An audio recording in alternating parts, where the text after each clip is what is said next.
Assalamu alaikum warahmatullahi ta'ala wa barakatuhu masoya kallon fina-finai na.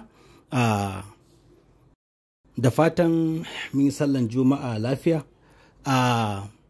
Ina so in yi amfani da wannan dama domin in bai wa masoya kallon wato fina-finai na masu dogon zango haƙuri game da alkawari da muka yi na fara sakin shirin Gwaska series yau 11 ga wata.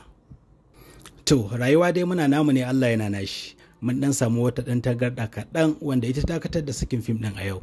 Amma daga yanzu zuwa ɗan lokaci kaɗan za mu sanar da ku ranar da za mu fara sakin wannan shiri mai suna Gwaska series insha Allah. Sannan masoyana masu kallon shiri na Asin da Asin, muna karanta comment ɗinku, muna sauraron ƙorafinku baki ɗaya, kuma insha Allah komai zai daidaita. Masu ƙorafi akan talla yayi yawa, da masu korafi akan wasu abubuwa da aka samu kuskure a cikin shirin, duka mun karanta comment ɗinku, kuma insha Allahu za mu yi ƙoƙari mu gyara. A yi ta haƙuri da mu. Na gode.